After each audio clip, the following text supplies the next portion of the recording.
Hey everyone, welcome to Talk Murder Me. My name is John. I'm here with Jen and Nicole. Tonight's episode is lovely.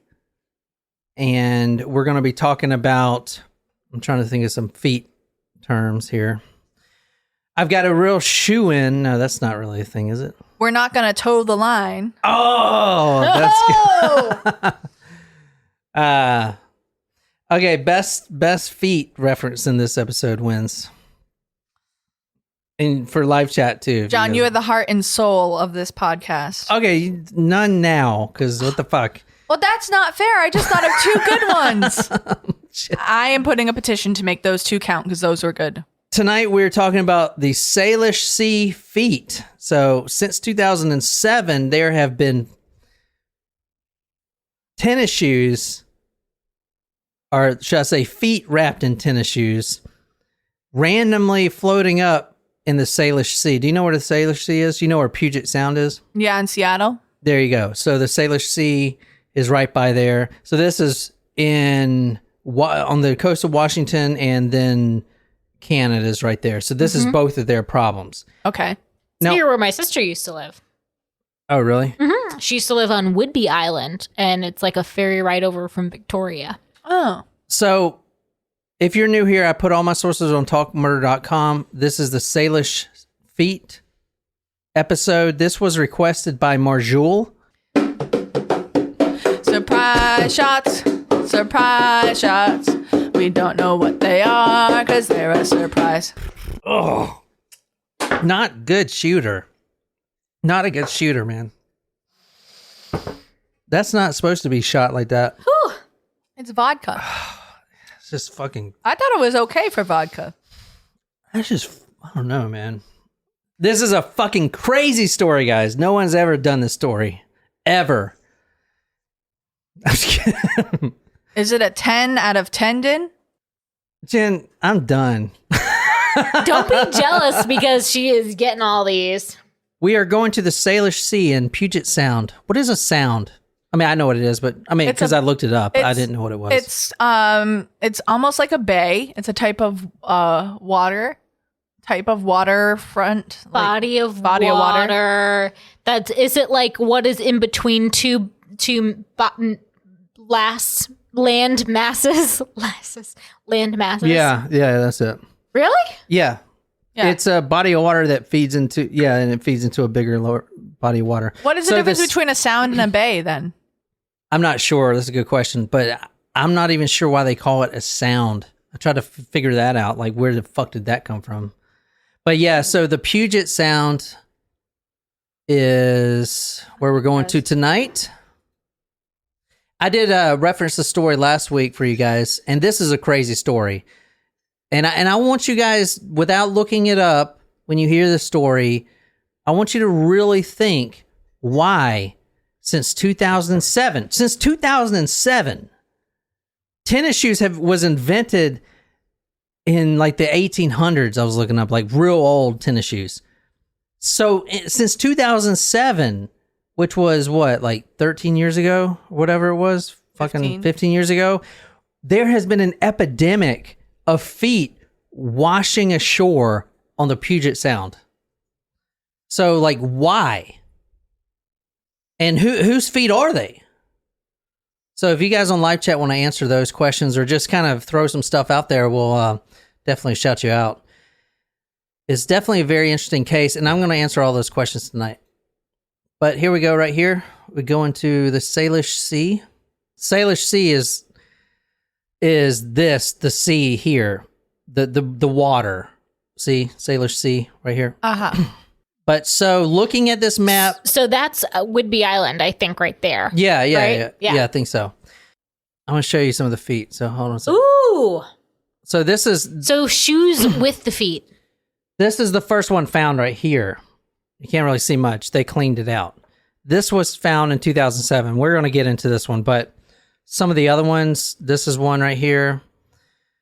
Now, the feet aren't really sticking out, but the toes are in there. Everything's in there. It's filled out. That's a filled out shoe right there, man. So there's something in these shoes. Yeah. Oh, I'm going to show you some of the shoes with the tendons and ligaments in there. I just kind of want to... I don't know why, but I feel like knowing that there is something inside that makes me feel gross. It makes me feel worse than if you were just like, look at this shoe they found in the ocean. Like if I didn't know that there was a foot in there. Oh, here we go. There's one. Oh. All right, tonight we're going to August 20th, 2007. We're talking about the Salish sea feet. Since 2007, there have been feet floating up to the shores around Salish Sea. There's 3 questions I really wanted to know about this case. Number 1, whose freaking feet are these? Yeah, that's a pretty good question. Yeah, exactly. Did they see an upturn in amputees? That wasn't a joke. That was a question. That was a question. I can't take you seriously anymore. That wasn't supposed to be. That wasn't even a pun. That was like. I mean, serious Lauren question. wants to know, why aren't there any other body parts? Yeah. Okay, that's the other one. So the questions I had were, whose feet do these belong to? Why has this been an epidemic since 2007 and only since 2007? Like that year, why has this been some epidemic? And why here? Why in Puget Sound? Why in this one location? Which I kind of answered, but that's not the real reason. Mm-hmm. I mean, obviously it's a trap, you see. Like currents wise, you mean? Yeah, like, well, yeah. So those are the 3 questions I had, and I did answer them all. I did a lot of work on this case because it took me a while to actually find the answers, but we're going to answer all those questions. So you have, whose feet are they? Why since 2007, and why here in the Salish Sea? This story is called the Salish Sea feet, severed feet, actually. 12-year-old girl, she's walking with her family on Jedidiah Island in the Puget Sound, and she comes across a shoe. Now, this shoe right here, the specific one, is a 12-inch running shoe, and I'll put this on Talkmore.com. I'll put all these photos on Talkmore.com. This is the first shoe found that started the epidemic. This is a 12-inch running shoe, and it's male. It's a black and white Adidas shoe, and the foot was still inside with the sock attached. The sock and the foot were still inside. 6 days later, a couple hiking on Gabriola Island, which is right around the corner, come across this one here. Coroner Rose Stanton said both feet were decomposing, but still had flesh on them. Oh, that's supposed to be coroner. Fuck. Can you read Coroner. it? Coroner. Coroner Rose Stanton said both feet were decomposing, but still had the flesh on them. Ew, you know what that reminds me of? Like when you do those foot peels. Ew. And like the skin, like, oh.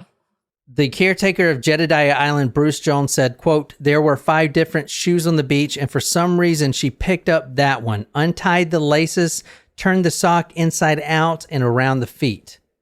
So the second one, as I said, 6 days later, a couple hiking on Gabriola Island. So this is within a week. Both of these shoes are right feet shoes.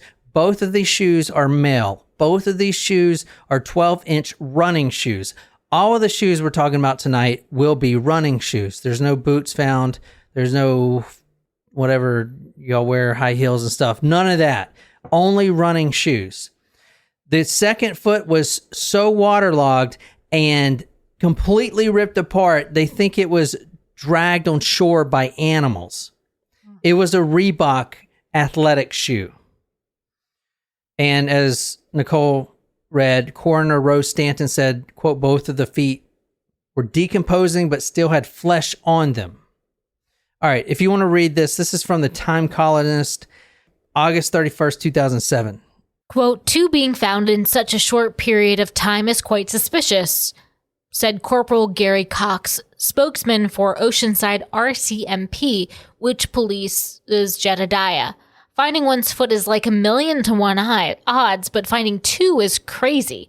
I've heard of dancers with 2 left feet, but come on. Let's answer this question. Whose feet are these, right? So the initial guess was, well, Tell me your initial guess. Tell me whose feet these are. I mean, what the fuck would, like, what's a reason to have a bunch of detached It's probably mafia. feet? Oh, Or- could be mafia. That's a good guess. In friggin' Washington State? They're all male. Maybe someone's trying to start a tow truck company. Get out. That was good. That was good. Why would there be feet?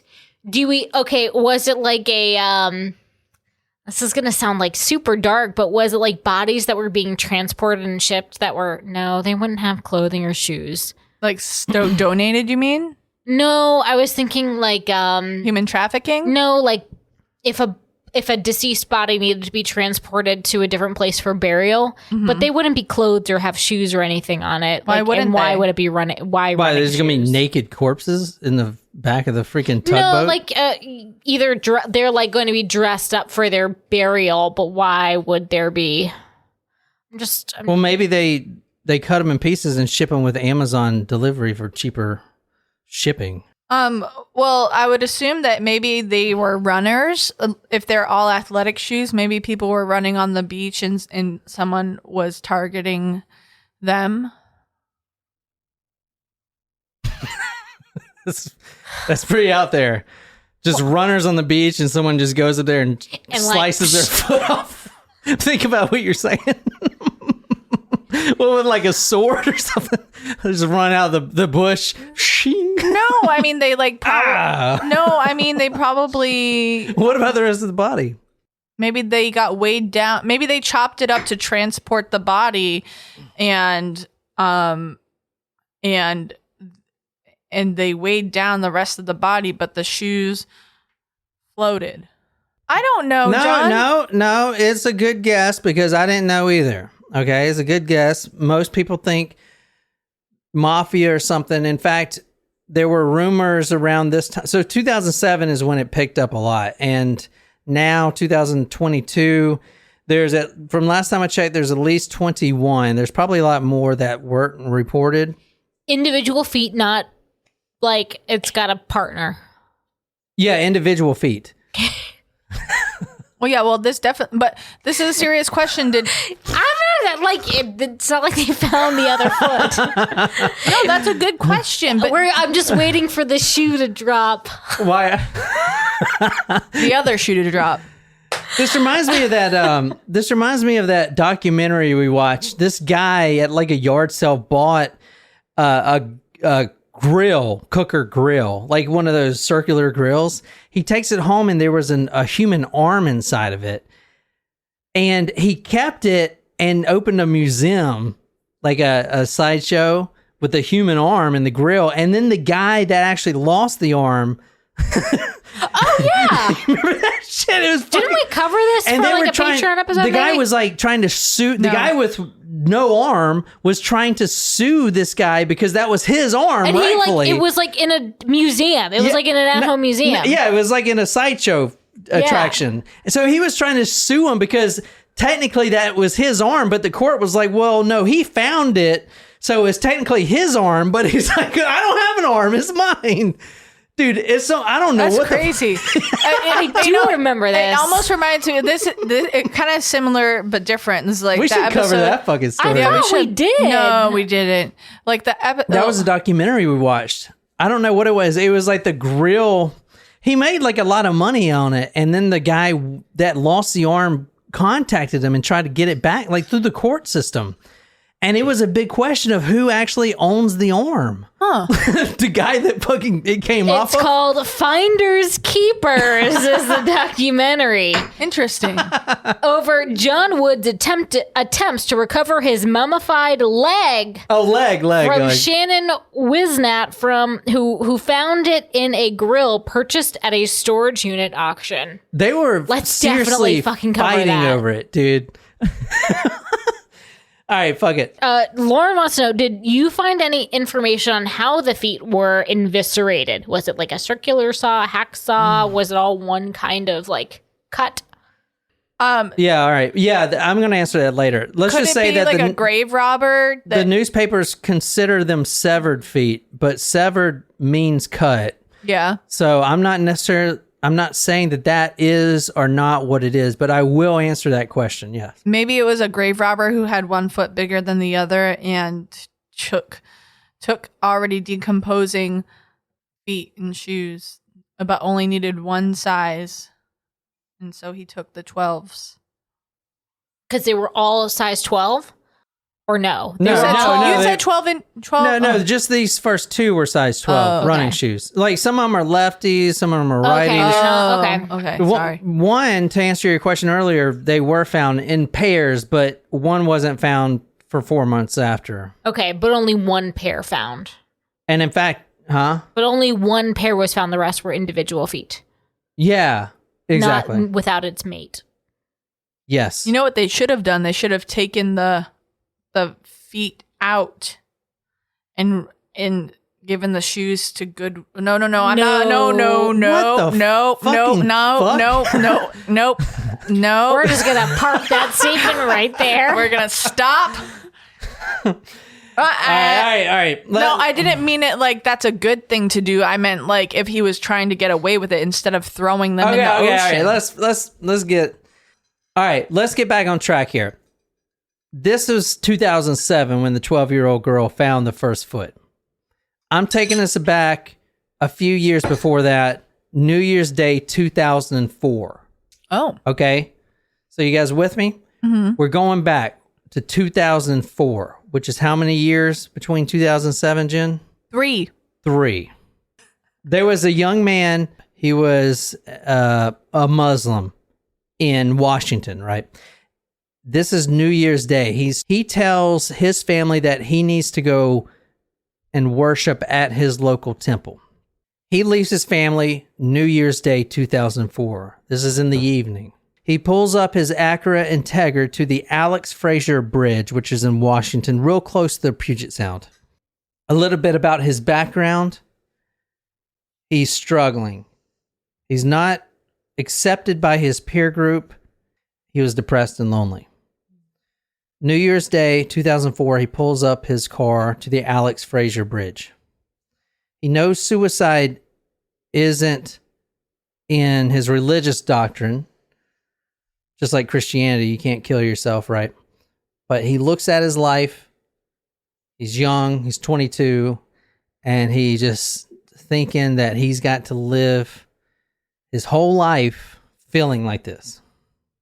Which, if you're feeling like that, is not the case. That's better days are coming. What was it saying? It's not a bad life, it's just a bad day. But he feels at that moment that all of his peers are having fun. It's New Year's Day. You know, the ball's dropping, everyone's kissing or whatever. Everyone has stuff to look forward to, and he doesn't have anything to look forward to from what he thinks. This is from the National Post, which is a Canadian newspaper, September 2nd, 2011. Quote, Talib's fall takes 3 seconds, striking the icy water at more than 117 kilometers an hour. He might as well be hitting concrete, end quote. So this young man wasn't accepted, down, depressed, takes his own life by jumping off the Alex Frazier Bridge. Okay. Now, his body goes undetected. They did search, but it was undetected. It got, like at the bottom, you have the seaweed and all that shit. Sometimes things get lodged. He goes undetected for 4 years. Wow.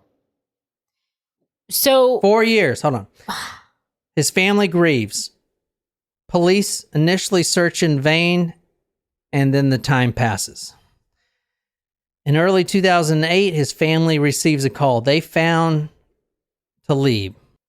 Quote, after detaching, his left foot rounds a couple of bends in the river and washes onto West Hem Island, a farming community just south of Richmond. His right, meanwhile, moves nearly 100 kilometers. In February 2008, Talib's right foot is discovered by forestry workers on remote Valdez Island. So, So these are suicides. This is one case. I was misspoken. That's not the first foot found. This was the third and fourth foot found. But this is one case. We're trying to decide who these people are because the whole, like, if someone's jumping off of a bridge from a certain height, it's like you said, like jumping into concrete. Yeah. So if they were jumping feet first, it's like their feet can like just break off. Is that basically what happened to this person? Are you talking about how the feet come off from the body? That's they a like question. Break off. Well, so that's one of the questions we're going to ask because there's a very scientific reason why the feet detach at the ankle. The body goes its own way. Because it's a joint. And you got other joints in your body, fucking arm, But fingers. if you're jumping feet first, it can just like kind of. Would when you it jump feet bends- first? I don't know. I guess you would. I can't imagine diving head first off of a fucking bridge. I mean, think about the World Trade Center, that famous photo of the guy diving. He's going head first. Was he? Did you know that if you throw a penny off of the Empire State Building, it would have enough velocity to kill someone? Yeah, I think my elementary teacher told me that.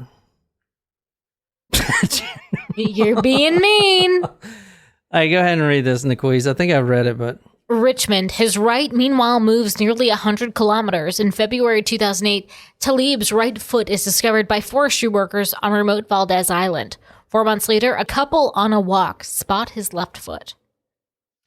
But if it was there for 4 years and it's continuously decomposing, would the ligaments stay intact, or would that... You saw the shoes. They're just the shoes. No, I know. I'm saying, like, if it decomposes enough, like, would it erode the ligaments so that it would be free to go? But you got ligaments all over your body, your fingers. But she's saying, like, after that period of time, does that, like, erode in the water? Like, was there something in the water to, like... Or does the shoe protect the ligaments from being... That's a really good question. No, but that's a really good guess. But no, that's not. Okay. You're talking about natural decomposition in the water. Like, is there something in the water that's like... Your ankle was thinner, maybe it's got ligaments and then connective tissue instead of actual muscle. Because, I mean, this is pretty thin. Yeah. That's a really good guess, but no, that's not the reason. It's close, but not the reason. That was still a good guess. I mean, I didn't know any of this shit either until I fucking researched it. Talib's feet were the third and fourth floating feet to be identified. The Jedidiah Island foot, the first to be found, was determined to belong to a depressed man from the lower mainland. A right foot discovered in late 2009 outside Richmond was that of a Vancouver man who was reported missing in 2008. All right, moving on. Let's talk about another one of these feet found. Now, this is just the people that were ID'd. I'm going to talk about how hard it is to ID a foot that is in a shoe to the person that it came from, and apparently it's pretty hard. There's a couple things you can narrow it down by, which is what? DNA and what shoe they were wearing when they were missing. Yeah, DNA is what everyone thinks of, but there's this thing that I see all the time called the CSI effect. So with DNA... We know this for true crime. The DNA databases and the testing labs are backed up for years. And I'm doubting shoes and feet are going to be top priorities. It would take years for DNA to test these feet. And even if they do, these people have had to be in prison or been in some situation where they got their DNA taken from blood. So if my feet goes up and washes ashore on Sullivan's Island down here, you're not going to be able to know it's me. Well, you probably will because I got them nice sneakers, but with my DNA, you're not going to be able to know because I'm off the grid type of shit. No one's got my DNA. So then the question becomes... So you can't back it up to anything. Let's talk about another foot found on Jedidiah Island who belonged to a missing Everett man. We actually have his photo here. This man was missing. He's a young man. He's been missing for 2 years. He has been also kind of staying with the wrong crowd. And this is him right here. He's 22 at the time. This is him, Antonio Neal. That's his photo. So he goes missing. He was with the wrong crowd as well. His mother says, quote, "It's so scary not having all of him and just not knowing what's going on. That's what his mother, Jenny Neal, says. They found his foot 2 years later after he goes missing. His mother had thought that he may be bouncing around in different homeless camps. She did say that he was sleeping in his car for a while and that he was on drugs and stuff like that. No one knows what happened to him. We do know that Talib took his own life. We don't know if that's true for Antonio. This guy's name is Antonio Neal, Niell. We don't know if that's true for him, but we do know that that's his foot. So I'm just showing you guys who these people are.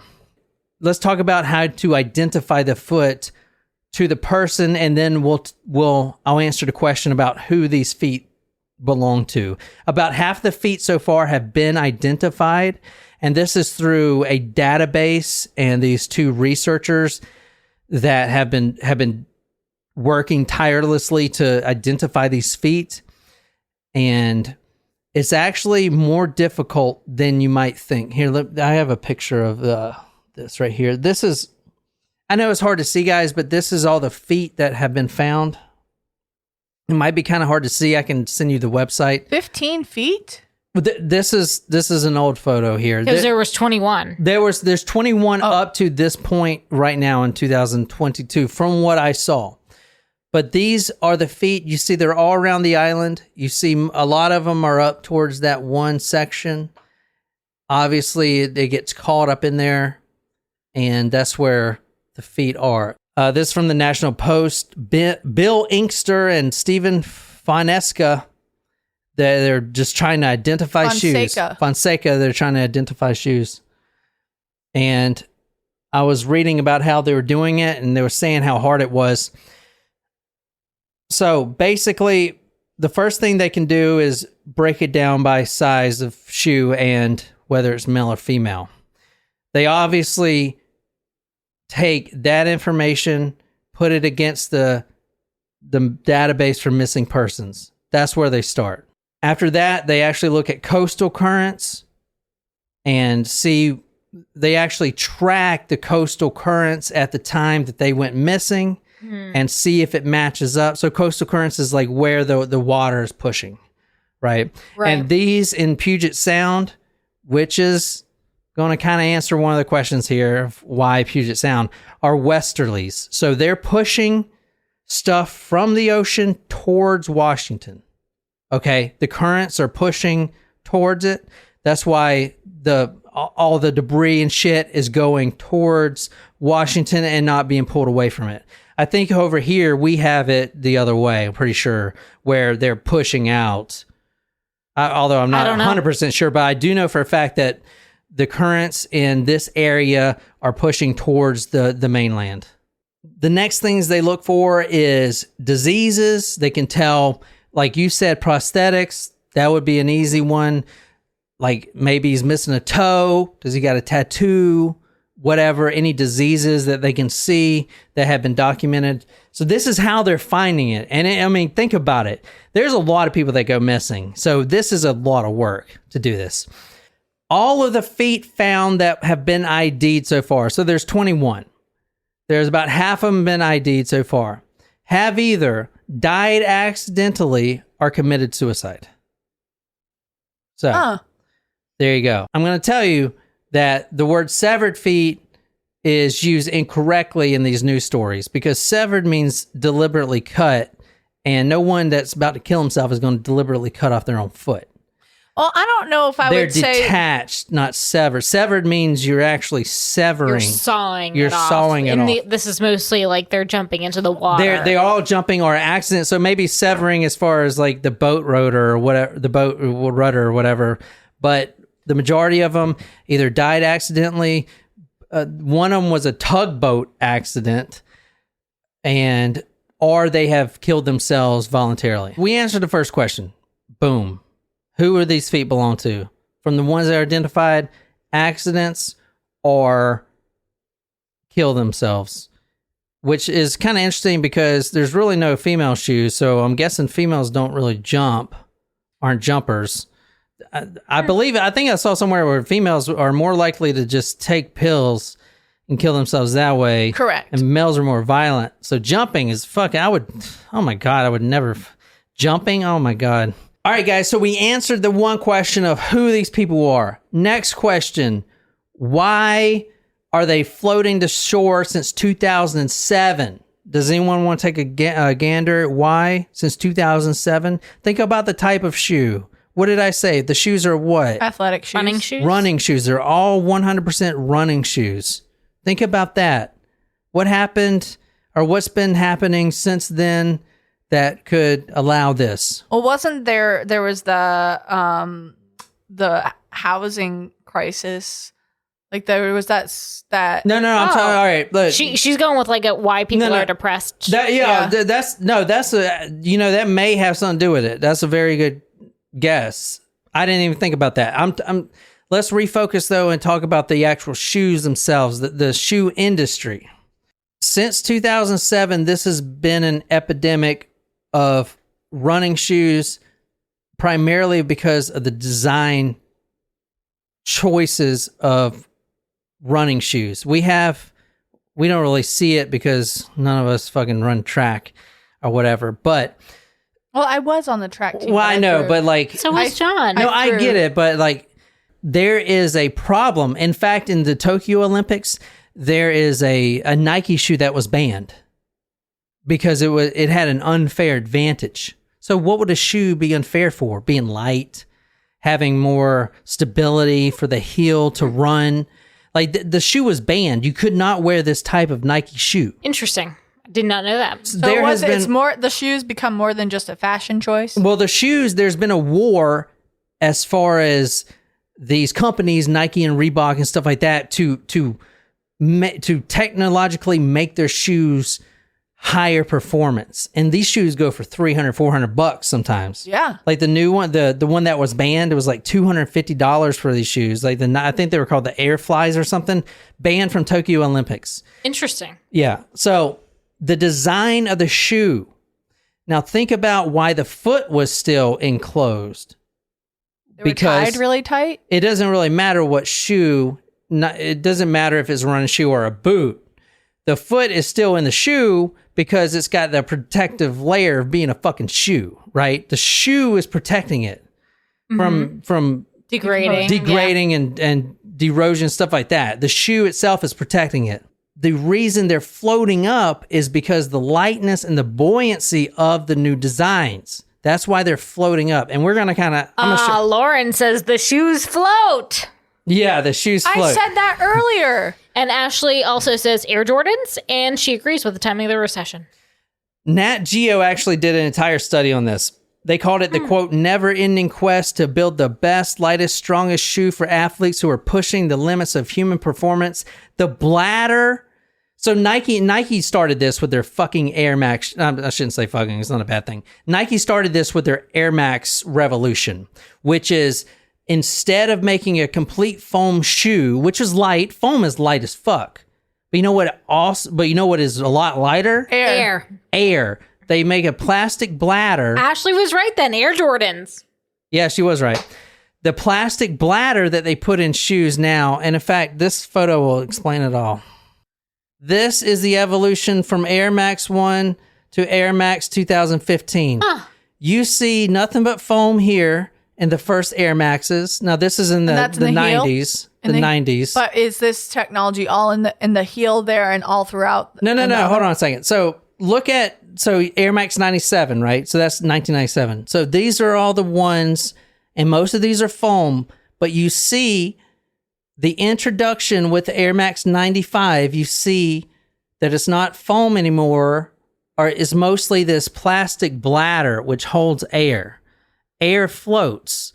So, and as you see the evolution of the shoe, there's more plastic bladders in there. They're lighter. They're not using the foam. They're using the plastic, these enclosed I have Air plastic- Max basketball shoes. Yeah, that have exactly. A little, I mean, there's one you can pump up. Remember? Oh, so yeah. you're pumping up that plastic bladder, and that's air, and air fucking floats. I mean, we know that from the freaking diver story we did the other day, right? So that is the reason why they're floating. Not just floating, but since 2007 is because these companies are trying to make them lighter and lighter, and they're just getting more buoyant. Oh. So they float up to the fucking shore. Got it.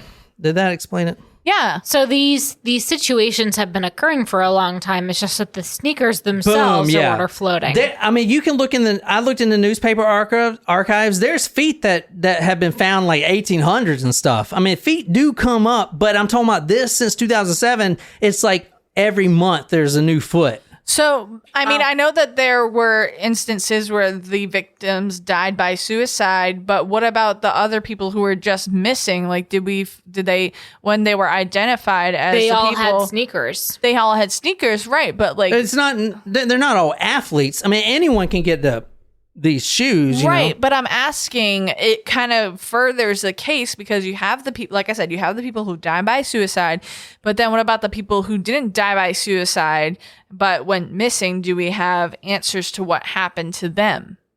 Well, hold So on. I think it's like two scenarios is what he said. It's either suicide and their feet like kind of break off. They're probably or it was an accident and that their feet were severed. okay, their while feet, they died, no.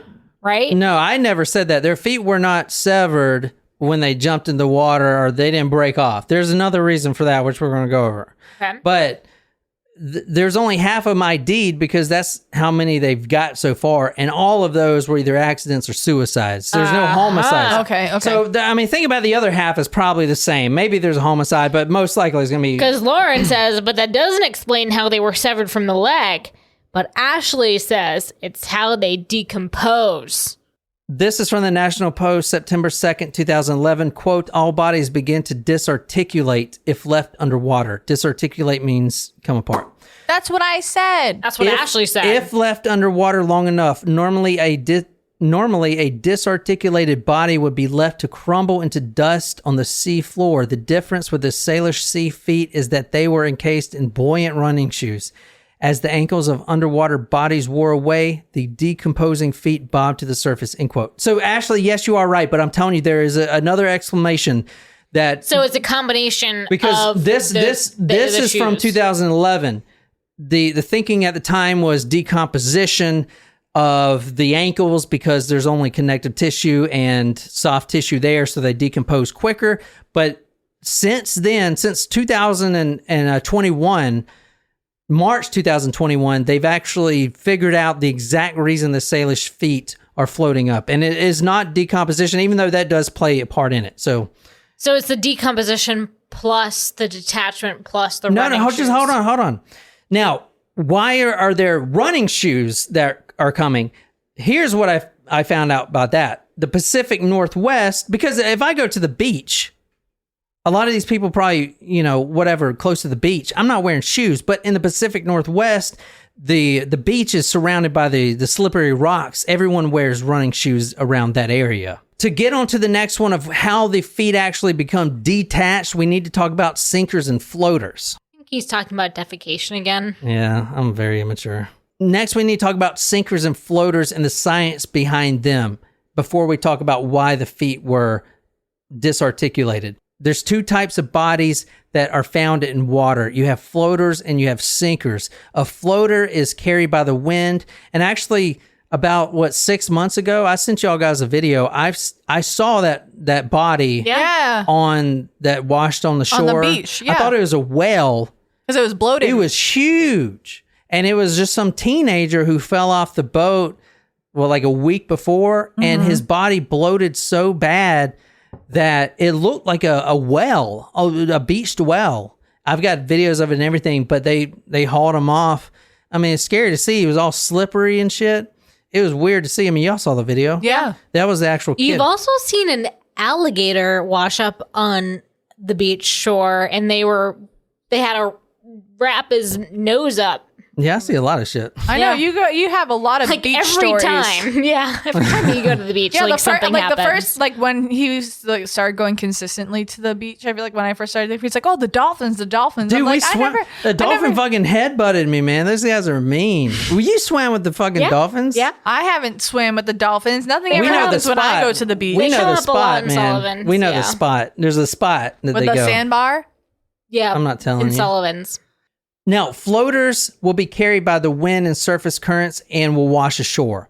Floaters are exposed to air, which also means their decomposition rate will be different than someone that sinks to the bottom. Now, tell me how a cadaver would either be a floater or a sinker. What determines that? Weight? No, nothing to do with weight. Gas? I'm going to go with that. Yep. The rule of thumb is that cadavers will sink because they have no air in their lungs. So if you're in the mafia and you kill someone, So does this have to do with when they're dead, when they hit the water or not? Aha, alive? good point. Yes. If there's air in their lungs or if they're already yeah. dead? So if you jump from a bridge, like a suicide, right? You're gonna have air in your lungs. You may expel it all or breathe it, but it's not all gonna go. Right. There's going to be something there. Exactly. If you're dead, all the gases in your body have expelled. There's nothing to keep you buoyant. Think of the Nike bladders, the shoes that they float because it's the air. If there's no air in your lungs, you're gonna sink. So yeah, a cadaver that is already dead will most likely sink. Now this is just the rule of thumb. Sometimes it goes the other way, but cadavers are more likely to sink and drowners are more likely to float. Sinkers will usually go straight down to the ocean floor. The greater the water pressure is, the further down they go, which we learned in the Byford dolphin case. They're less likely the gases are to expand and less likely they are to rise up again. So if you throw a cadaver off in the middle of the ocean, he's going to sink all the way to the bottom. That pressure is going to keep the gases in, so he won't be able to float. Let's talk about grave wax. This is fucking creepy as shit. Oh, grave wax. I don't like the sound of that. This is called a adipocere. It's also known as corpse wax, which is fucking crazy. Adipocere, that's like adipose, like fat tissue. Yeah, adipose is fat tissue. Cere means wax. So Okay. that's why they call it the fatty Fat wax. Yeah. Okay. And they also call it grave wax, mortician wax, or corpse wax. Does that your body get waxy after you die? Yeah, I'm going to show you a fucking picture you'll never fucking forget here in a second. Great. Okay. Do you know how many times he's said that on this podcast in the past 4 years? You'll never forget this fucking picture. This picture's fucked. Adipocere is the hydrolysis of fat and corpses. Now, the reason this is important is because they found all the feet that were still in there. They had this grave wax on it. So if you think when your doggy takes a doo-doo and then you go back 3 days later and it's all white, Oh, yeah. it lost its color, that is what is filmed around a dead body that has undergone this hydrolysis. It's this waxy white, I mean, it looks like corpse wax. It makes it white. And here's the photo I want to show you. This is not the Salish Sea, but this is, and the reason that obesity plays a big role is because the adipose actually is the stuff that goes through it. So if you got more body fat, it's going to be more prevalent. I said weight. I meant. Well, here's what I'm saying. I want to show you what this is because all the feet had this. All right, just look at this photo. I just wanted to add this in there. This is fucking creepy. This is was an obese woman that went through adipocere. You see the white. I know it's fucking creepy, dude. So that's what I'm gonna look like when I die. Holy shit! Let me get on the Peloton right now. Yeah, you need to send me that rower right now. That's fucking creepy, dude. Like, I think that's the worst. Like, if you show me that when I was 19 years old, you best believe I would not be in the shape that I am right now. Like that is God, life changing. I skipped my workout today. I can't look like that. Oh my god. Oh my god. I can't even imagine. That is exactly how this you Okay, feel. all right. So I just wanted to bring that up. Oh my god, all of this will turn into that. Yeah, that's it. I mean, we got it too. It's all going to turn into that Oh, you know what? I am glad though that you mentioned that the dog feces looks like that, because like when I first got Murphy, like his poop was turning white, and I was like actually concerned. I was like, "Am I doing something wrong? Is there it's something wrong with with him?" time. All right. Let's finish this up. To answer Ashley's questions, yes, you are right, decomposition. However, a recent study had came out where forensic scientist named Gail Anderson conducted a study to see how a homicide victim would decompose in the water. And they actually did this in the Salish Sea. So basically, here's the study. When a body falls in the water, it sinks down to the ground.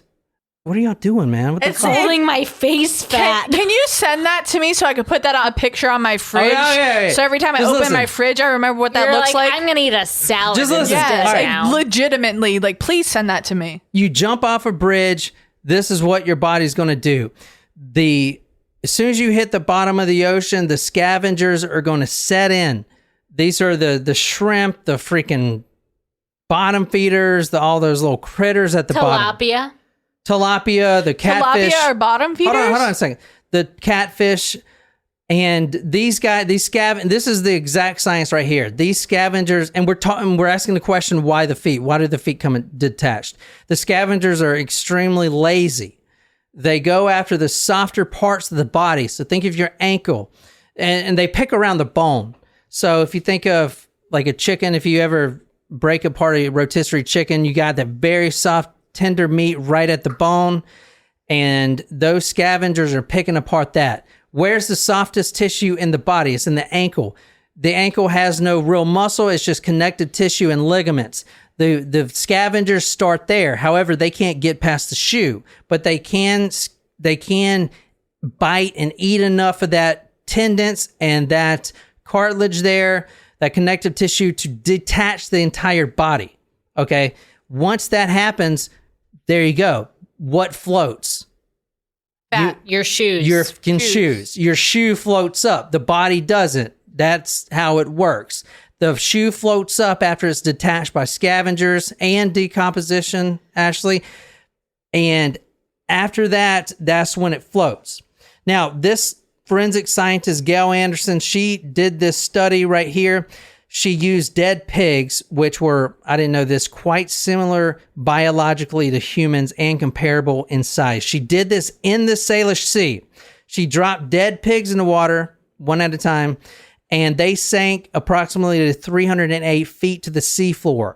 Quote, what happened next was not pretty. The pig carcasses was quickly eaten by the large and unruly mob of shrimp, lobsters, and Dungeness crabs, starting with the expected areas, the anus region, and the facial. Oh God, I'm like, oh God, not into eating the bottom feeder fish anymore. I did know that shrimp and lobster were. They start at the expected areas, that's which the only is seafood that I eat is shrimp, really. okay. Hold on. Shrimp. The expected areas, the anus region, and the facial orifices. This the forensic scientist Anderson reported, quote, it was as if a Red Lobster buffet had risen up to exact its revenge, end quote. Oh my God, that's a terrible image. Could you imagine if they were just like we're in almost like the Little Mermaid when you had all the sea creatures and they'd float into a restaurant, swim into a restaurant, and they were just like cut up human body parts, and they're like, let me eat this. Like, that's terrifying. More tests were done with these dead pigs. They found that these Dungeness crabs and mobs of shrimp could eat the anuses and actually skeletonize a carcass in less than 4 days. They would they saw them pick only around the soft tissue, especially around the ankle bones, where that real soft, easy to pull off the bone meat is. Okay, so there you go. So technically, the word severed feet shouldn't be used because severed usually means cut. These are detached by things under the sea. Nibbled feet. Under the sea. Now, Under the sea. Under the sea. Now, wrapping this up right quick, that's the three answers to those three questions I had. Whose feet are they? Jumpers, accidental boat accidents, stuff like that. Why since 2007? We answered that. The whole bladder, the making the shoes so efficient and so performance. Stop talking about bladders. I was literally have to pay. just going to say that. Stop saying the word bladder. 2019 Tokyo Olympics, Nike, their new shoe was actually banned because it's so light, so buoyant. That is exact proof right there. It's been this war. That's the second question. Why is the third question? The sneaker war. The sneaker war. The third well, to finish this up, the third question is of such. A Parker McCready, and I have this, we're not going to go into it. It's very interesting right now. It's very interesting. I'll put it on talkmore.com. He actually developed, he's a professor of oceanography at the University of Washington in Seattle. He developed a simulation called Live Ocean. He developed it to simulate oil spills. However, they used it for the Salish fish case to see the trajectory of the fish using ocean currents, and 3 reasons came out with why the Salish Sea and not anywhere else. Number 1, the winds are westerlies. As I said, they're pushing into the shore, not bringing stuff away from it. That's pushing it into it. Number 2, you saw the Puget Sound. You saw the Salish Sea. It's a trap. You go in there, you can't get out. A foot goes in there, it's hard to get out, right? Plus, the current is pushing you back in there. That's why they're all found at that one spot. That one spot. You saw? Mm-hmm. Okay, and the third one is a lot of the beachgoers in the Pacific wear the shoes to walk around the rocks. That's the third one. All right, one last thing. I do want to put this in there. This is an actual foot that was found at the scene. And we're going to talk about Mike's stories real quick. A man named Mike Jones was walking his... Mike Jones. A man named Mike Johns was walking his dog on the southern coast of Vancouver Island. He saw this. So what I'm trying to say is they're not all feet. Oh. He took it home. Why would you do that? This is it at his home. Dumb. Look, this is it at his home. This is by a Coleman cooler. You see Coleman? Oh my God. Okay, so he saw what was a fibula and a tibia attached to the left foot, all of it encased in a white sock and a black Velcro shoe. Quote, by the looks of it, the foot was totally intact. The ankle bones was still worked. The ankle bones still worked, and the bones were attached at the base of the knee. That's what he told CTV News. He says his dog actually drug it up from the water. Oh my God, that would be Luna. He said that, quote, she was sniffing the bones, so I stopped and take a look and saw the bones and noticed it was attached to a shoe. This, what you're looking at, is the 13th foot found in the Salish Sea. The 13th. Like, why would you take that home and not report it? I don't understand. Because you get an epic TikTok video. Also, John would do that, so it's fine. But that could be someone's grandpa. Like, look, it's an elderly person's it's an old shoe. Like, that's someone's grandpa's leg. Like. All right, that's all I got. That answers the whole case. That is the entire freaking case about it. Why the shoes are there, where they're going, why they're going there, and why since 2007. All right. I went way too fucking far into but this. you did a great job. Great. No, it was I really enjoyed that. So I hope you guys like that. Marjule got far more than she bargained for when she requested that, I'm sure. Well, it's just so interesting, man. I was like, no, this can't answer it. Like, I got to figure out why. Okay. I have to break the seal. Same. Oh. So I hope you guys like that. This was the Salish Sea feet. Thank you so much, Marjule, for requesting that. You can request stories at talkmore.com. There's a button at the very bottom of the site. It says request a case. Just type something in there and press the button. That's all you got to do. It goes straight to my email. I enjoy those. Definitely. In fact, this one was a request. Marjule, she had requested it from that little button there. But that's the story on the Salish Sea fish. That's the whole truth. Nothing but the truth. And until next time, my name is John. Good night, you lovely, lovely people.